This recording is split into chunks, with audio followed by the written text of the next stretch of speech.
ನಮಸ್ಕಾರ ಎಲ್ರಿಗೂ, welcome back to my channel ಮನೆ ಕೈ ರುಚಿ.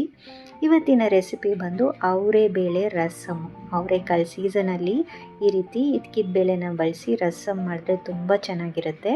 ಮೊದಲು ಒಂದು ಕುಕ್ಕರ್ಗೆ 1 ಕಪ್ಪಷ್ಟು ಅವರೆಕಾಳು ಇದ್ಕಿದ್ದನ್ನ ಹಾಕಿದ್ದೀನಿ, ಹಸಿ ಮೆಣಸಿನ್ಕಾಯಿ ಮತ್ತು ಟೊಮ್ಯಾಟೊ, 1 ಬೌಲಷ್ಟು ನೀರನ್ನು ಸೇರಿಸ್ಕೊತಾ ಇದ್ದೀನಿ.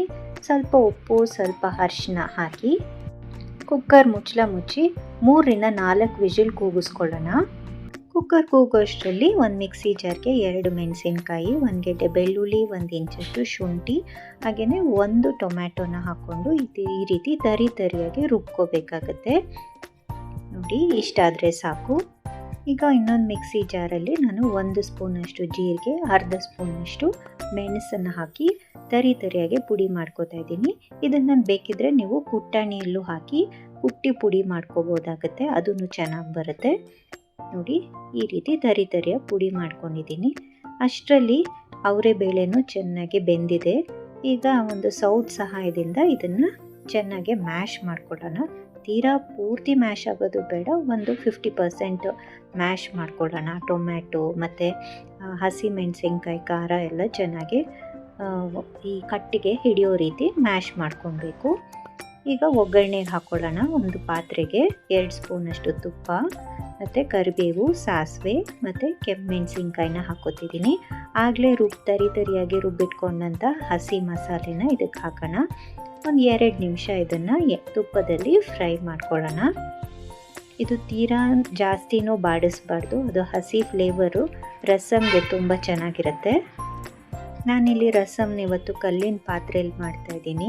ಈ ರೀತಿ ಕಲ್ಲಿನ ಪಾತ್ರೆಯಲ್ಲಿ ಮಾಡಿದ್ರೆ ಗ್ಯಾಸ್ಟ್ರಿಕ್ ಎಲ್ಲ ಆಗೋದಿಲ್ಲ, ಹಸಿ ಮೆಣಸಿನ್ಕಾಯಿ ಖಾರ ಅವೆಲ್ಲ ಹಾಕಿರೋದ್ರಿಂದ.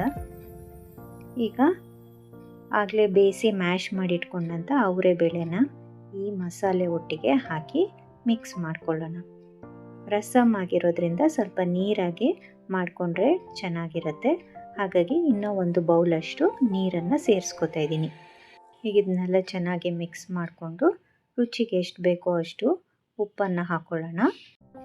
ಉಪ್ಪು ನೋಡ್ಕೊಂಡು ಹಾಕ್ಕೊಳ್ಳಿ, ಯಾಕಂದರೆ ಅವರೆಬೇಳೆ ಬೇಯಿಸುವಾಗಲೂ ನಾವು ಉಪ್ಪನ್ನ ಹಾಕಿರ್ತೀವಿ.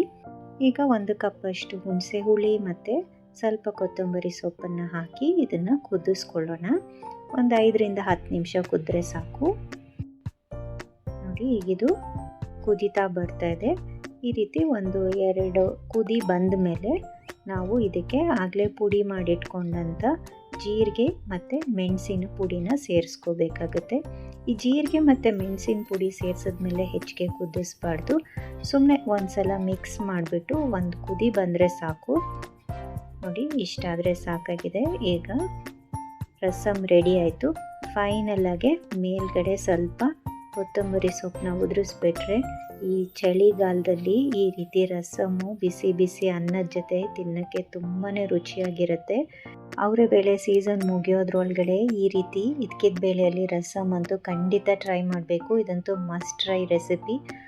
ಮೆಣಸಿನ್ಕಾಯಿ, ಟೊಮೆಟೊ ಎಲ್ಲ ಈ ರಸಮ್ ಒಟ್ಟಿಗೆ ಸ್ವಲ್ಪ ಅನ್ನ ತಿನ್ನುವಾಗ ಕ್ಯೂಚ್ಕೊಂಡು ತಿಂತಾಯಿದ್ರೆ ಇನ್ನೂ ಮಜಾ ಬರುತ್ತೆ.